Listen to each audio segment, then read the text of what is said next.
Dalam Bapa dan Putra dan Kudus, amin. Allah Bapa di surga, kami mengucap syukur dan terima kasih Engkau memberikan kepada kami Santa Maria Magdalena, muridmu yang memiliki cinta yang berkobar-kobar akan Engkau. Berkatilah kami ya Bapa, semoga kami menghayati cinta kami dengan sepenuh hati. Demi Kristus Tuhan dan pengantara kami. Amin. Para saudaraku terkasih, Santa Maria Magdalena adalah tokoh yang boleh dikatakan cukup kontroversial karena ia hadir menjelang penderitaan, wafat dan kebangkitan Yesus. Jadi hadir di dalam perspektif Paskah, ya. Penderitaan, dia mendampingi Yesus dalam perjalanan penderitaan ke Gunung Golgota, dan dia melihat Yesus bersama ibu Yesus dan Yohanes, dan dia pertama-tama lah yang pagi-pagi buta pergi ke makam Yesus untuk melihat makam Yesus yang belum diminyaki dengan minyak sebelum kematiannya. Di tempat lain, Santa Maria Magdalena adalah orang yang disembuhkan dari ketujuh dosa, ya, ketujuh kuasa kegelapan. Yang angka 7 ini penting karena menunjukkan angka kesempurnaan.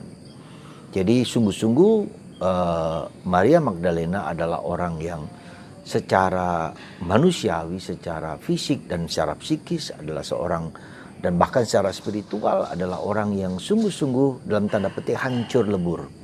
Tetapi Yesus mampu dan bisa mengembalikan, ya, memulihkan, membuat dia menjadi baru sama sekali.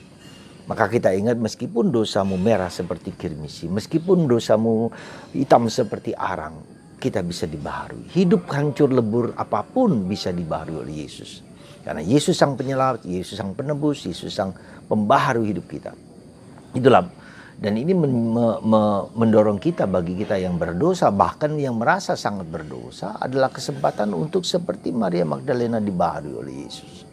Nah, Maria adalah kata yang normal, yang biasa, nama pasaran lah kalau dalam bahasa kita. Dalam bahasa orang Batak menyebut butet, atau orang orang Jawa Sri gitu kan. Jadi nama-nama pasaran yang semua orang bisa memakainya di kata Maria itu. Kemudian Magdalena berasal dari kota Magdala. Jadi nama Maria Magdalena adalah nama yang sebetulnya bukan nama pribadi dia, tapi nama panggilan. Dan itu menjadi mungkin karena dianggap dia adalah seorang wanita nakal, orang PSK. Ya, jadi orang yang menjajakan dirinya untuk mendapatkan uang, entah karena alasan apapun. Dan itulah yang menyebabkan orang terpuruk dalam kehinaan, terpuruk dalam kejatuhan. Tetapi Tuhan bisa mengembalikan orang berharga di mata Allah. Setiap orang berharga di mata Allah. Dan inilah pribadi Maria Magdalena yang berbeda sekali dengan apa yang dilukiskan oleh film Da Vinci, yang menganggap bahwa dia adalah yang kekasih Yesus, bahkan istri Yesus. Dan ini sesuatu yang menghina, ya, yang tidak tahu atau mereka-reka siapakah Maria Magdalena yang dianggap sebagai istrinya Yesus. Jadi sesuatu yang sangat berbeda sekali dengan kacamata Allah yang mau membebaskan manusia dan membaharui kita manusia. Saudaraku terkasih dalam Kristus, apa yang kira-kira dapat kita renungkan dari pribadi Maria Magdalena ini adalah bahwa dia adalah wanita. Jadi orang yang pertama-tama diberi penampakan Yesus dalam kebangkitan. Jadi boleh dikatakan bahwa Yesus sangat menghargai wanita. Peranan wanita yang dianggap tidak berdaya, yang dianggap berdosa, tetapi dipakai Yesus untuk memberitahukan kepada para rasul, khususnya kepada Petrus dan Yohanes. Ya, lalu mereka bergegas-gegas melihat makam Yesus itu.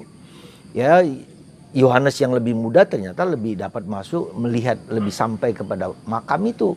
Tetapi dia tidak masuk ke dalam, mengizinkan baru Petrus yang melihat ke dalam. Dan menarik juga ketika Yesus menyatakan diri kepada Maria Magdalena, sesuatu yang indah sekali adalah ketika Maria pagi-pagi buta, ya, tak seorang pun yang berani pagi-pagi buta, seorang wanita lagi, seorang yang dianggap kelas 2 atau kelas 3 atau kelas 4, orang yang tidak berharga, pagi-pagi buta sendirian datang ke makam untuk melihat karena makam Yesus belum sempat diminyaki ketika dia akan dimakamkan. Nah, tetapi dia pagi-pagi buta dan melihat makam kosong, maka dia menangis. Dia keluar dari makam kosong dan melihat ada seorang bapak yang dianggap sebagai tukang kebun, ya, dan dia mengatakan, "Bapak, di mana kau sembunyikan Yesus?" Ya, dia menangis dan menangis. Dan tukang kebun itu adalah Yesus. Dan Maria tidak bisa melihat bahwa si tukang kebun itu adalah Yesus. Barulah setelah Yesus menyapa dan menyebut nama Maria. Saudara, ini misteri dari Paskah. Kita harus memiliki suatu relasi personal dengan Yesus. Bagi kita orang Katolik, bagi kita orang Kristen, pertama-tama harus bisa memiliki relasi personal dan berjuang untuk memiliki relasi personal. Berjuang untuk mengerti, memahami diri kita sesungguhnya. Bukan hanya sekedar ritual, bukan hanya sekedar ucapan-ucapan, bukan sekedar aturan-aturan, tetapi kepada pribadi. Yesus mengenal kita, menyebut nama kita Maria, Marta, Siska, Julius, siapapun. Itulah Tuhan kita. Dan kita wajib mengalami perjumpaan dengan Yesus itu. Karena itulah proses pertobatan dan proses perjumpaan dengan Tritunggal Maha Kudus, perjumpaan dengan Paskah, Yesus yang hidup, Yesus yang Allah, Yesus yang Tuhan, Yesus yang mengatasi segala sesuatu. Semoga Anda dan saya seperti Maria dan Marta mengalami perjumpaan dengan Yesus setiap hari, setiap waktu, supaya kita memiliki suatu pengalaman batin bahwa Tuhan hidup hadir dalam diriku. Hanya dengan demikianlah kita diutus untuk memberitakan warta gembira kepada orang lain. Seperti Maria Magdalena ini. Pergilah kepada saudara-saudaraku. Katakan kepada mereka bahwa aku bangkit. Jadi kita mewartakan, menceritakan kebangkitan Yesus kepada orang lain. Karena kita berjumpa sendiri dengan Yesus. Semoga Anda dan saya dan kita semua mengikuti dan mengalami perjumpaan dengan Yesus bersama Maria Magdalena, bersama ibu kita Maria dan Yosef. Semoga Anda dan saya sungguh mengalami perjumpaan itu sehingga kita dapat membagikan kepada orang lain siapakah Yesus itu. Tuhan memberkati Anda semua. Bapa, Putra, dan Roh Kudus. Amin.